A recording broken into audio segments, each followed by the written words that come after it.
So I'm sitting here in this 1976 F100. I just got this going a couple weeks ago, and I've put, I don't know, about 150 miles on it. And over the past 10, 15 miles, basically the last trip I took with it, it started to run really rough. And so in this video, you can follow along as I try to troubleshoot the drivability issue it's been having. The truck started life with a 360 FE, but that was toasty when I got it, and I wasn't able to revive it. So I ended up getting a 352 FE and a Cruise-o-matic trans that originated from a 65 Galaxie. The trans had been rebuilt when I got it, and the motor was rebuilt 100% in my garage over the winter. It's a mild build. I reused the original pistons and hopped it up with a little Edelbrock cam, an Edelbrock aluminum intake, and a cheap set of headers. Nothing sounds quite like I also reused the original carburetor, which is an Autolite 4100. I think it's the bigger version of the 4100, so somewhere in the 590 CFM range I think it's supposed to be, which for this 352 is plenty. I'm gonna take the truck up the road here, and hopefully the drivability issue shows itself.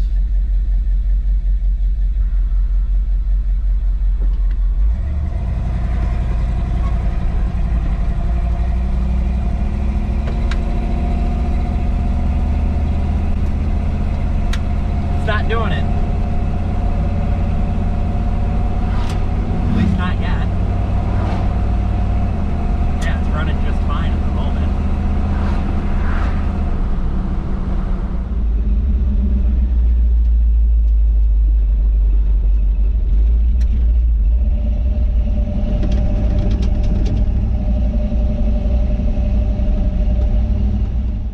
Yeah, here's where it really starts to hesitate pretty badly.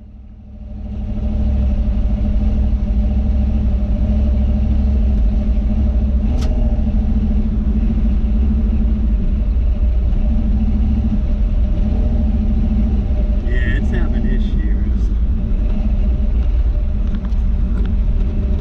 Just very large hesitation when you go to accelerate. So I'm gonna get into this and try to figure out what's causing the problem. After verifying timing and also double checking that there weren't any crumbling wires or loose wires, I started pulling some spark plugs just to look for any anomalies with how each cylinder was running.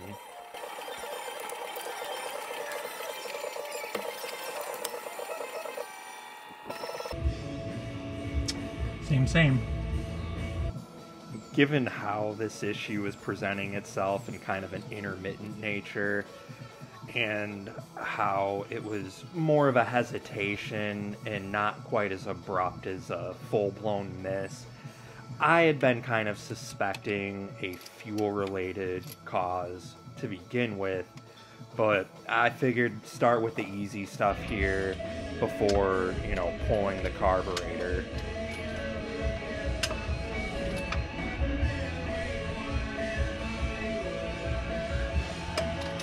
So I poked around a little more, looking at ignition components, and then started getting ready to pull the carburetor off. And I got a good look inside the carburetor and actuated the accelerator lever. And what I saw was pretty interesting and pretty enlightening to what was probably going on. Hopefully, I've got enough light here so you can see. So on the right side, there's a bunch of streams. On the left side, there's just one. In case you don't know, there should just be two fat streams of fuel. I don't think that's right. Here's our little friend, the old Ford 4100. Alright, so I'm going to lift the float out of here, and I didn't show it, but this this just snaps into the seat there, the groove that's in the seat. Lift it out. Take a look at things.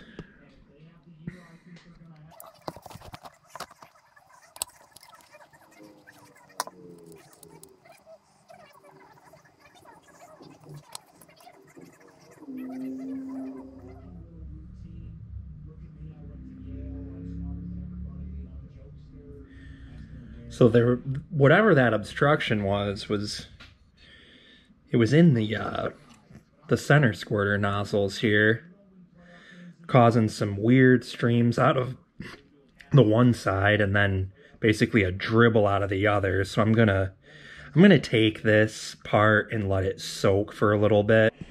So those down there are the main jets. And I might just pull these out of the car. It might be kind of difficult to see here, but I pulled this main jet out, the one on our left here.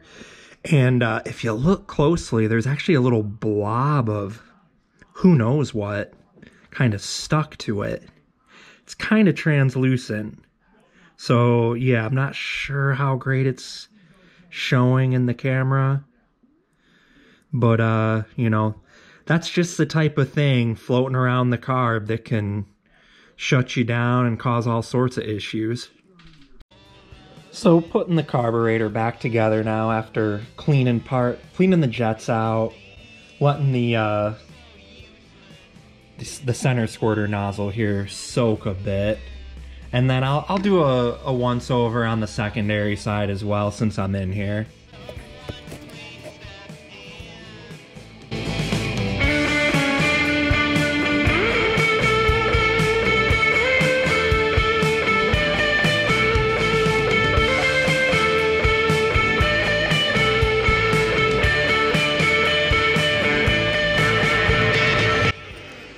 One thing to remember when you're reassembling an old carburetor that you've just cleaned is to not over tighten bolts or screws. It's really easy to strip threads, and it's also really easy to literally warp parts in the carb. Nothing in a carb needs to be tightened down with the force of God.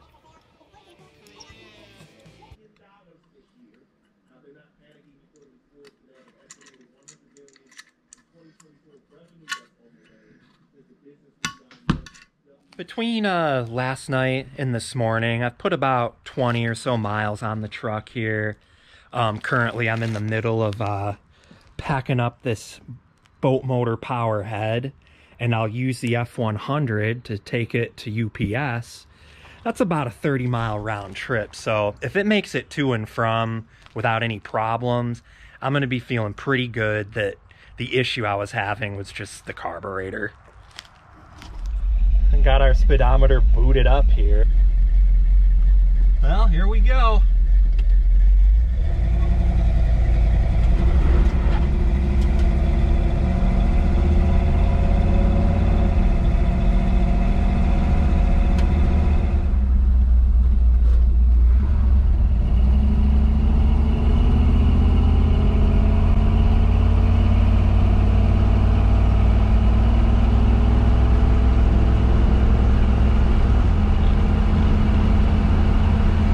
Is like the lightest steering of maybe any vehicle I've ever driven.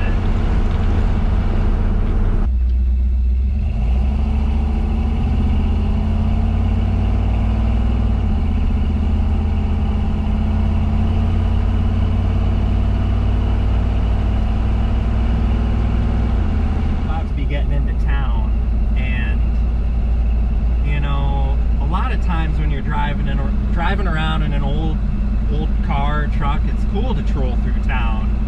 So far, the majority of my experiences taking this into a town have been more on the shameful side, that this little trip through town is just nice and smooth. No embarrassments.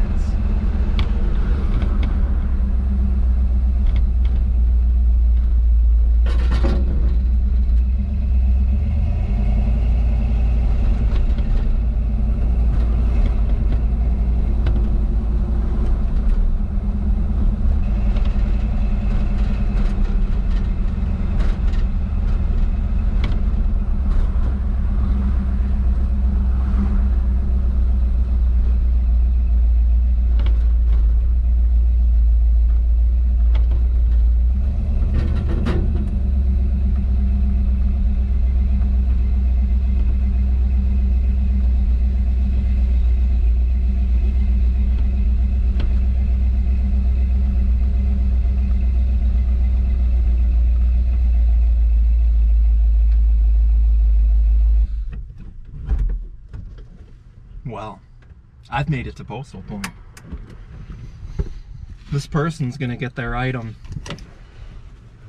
Not sure if I'm gonna get home yet, but find out.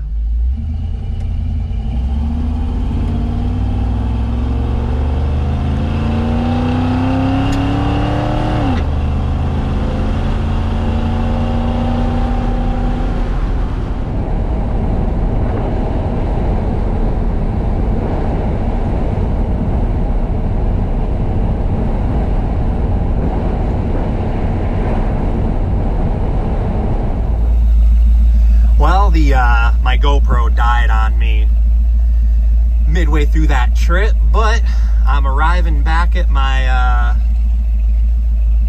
my house here, and no issues. So I was able to get the item into transit, and the truck even made it home. That's gonna do it for this one. Thank you all for watching. Definitely encourage you to like, subscribe, comment, all that stuff, and I'll see you on the next one.